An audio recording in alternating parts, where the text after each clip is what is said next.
Hey guys, welcome to this video. So this is something that I've been playing, well, this video is about something that I've been playing around with. And no, it's not this lens cap right here, although it's what this lens cap belongs to, which you're looking at right now.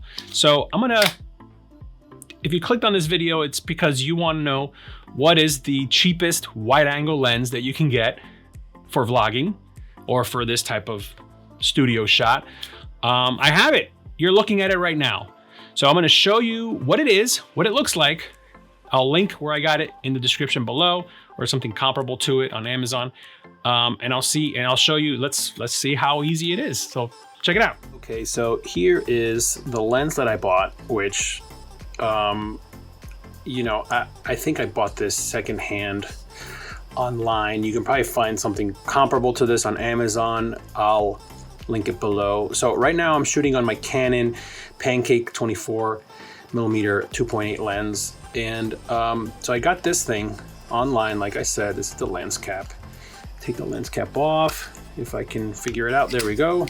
And as you can see, it's, you know, it's like a wide angle adapter. And what it came with, it has a 58mm thread on it. So what I did was I got a step-up ring. So I went 58 to 55, and then I went 55 to 52, if you can see right there, to 52. And basically what I had back in the day, I had bought a bunch of these 52mm filters, and what I did was I took the glass out and I just kind of stacked them. So you see, you just take a bunch and you just kind of stack them.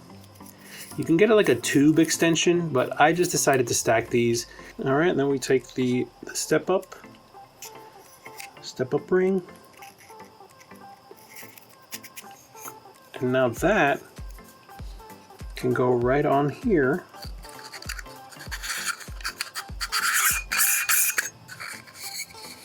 And then this guy will screw on to the front of our lens. Now, it's not terribly heavy, so it can handle it, and you'll see the result. Okay, so as you can see, this is really close. I mean, right there, let me fix my mic here. Okay, so right there, the camera is about arm length.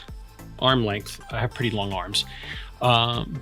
But it's a pretty close shot. It's pretty close. But now with this guy, even if I just put it over the lens, you're gonna see the difference right away. Here, you see that right there? I'm gonna place it, I'm just gonna hover it over it. Here we go.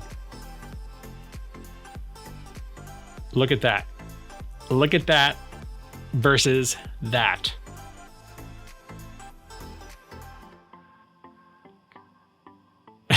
You see that? So it makes a big difference, and it's essentially turning this 24mm lens into, I don't even know, I didn't do the math, but it almost feels like it's turning it into like maybe an 18mm lens. I would maybe go as far as saying, I don't know if it's 16, it's kind of turning into a 16, but it's definitely at least 18. So I'm gonna screw it on. Let me see if I'm gonna screw it on. I'm gonna turn off the camera, screw it on, because I don't want to damage the lens. I'm gonna do it when the camera's off and then turn it back on. Okay, so that's it. The lens is on. And again, I'm about arm's length from the camera. And I think this is a pretty good shot. You know, like I said before, when you get out here, you can kind of see it loses a little bit focus, although it's focusing on my face, the auto face tracking on the Canon, which is great, is fine. So I think for an inexpensive budget solution, I mean, this is great. So like if you don't want to spend $300, $400, maybe even $500 on a wide angle lens that's, you know, that's fast, like a 2.8 or, you know, 1.8, I think this is a valuable option. Now, I used to own the nifty 50 Canon, which was a 1.8 lens, great lens, but I never used it because on this Canon camera, APS-C, it's not full frame. 50 is kind of too close. It almost feels like you're on a 60 or 70 inch lens, which you would think would be good for portraits, because an 80 or 85 millimeter is great for portraits, but with the crop factor of 50 just doesn't feel great, the face for portraits. But this 24 Pancake is a great all-around lens. Even without this wide angle adapter, I think it's a great all-around lens because it's that sweet spot of not too zoomed in and not too wide, that you can just, and it's so small, you can just carry it around for photos, for outings. It's great. The problem was that for vlogging, it wasn't that great. For vlogging, it was too close.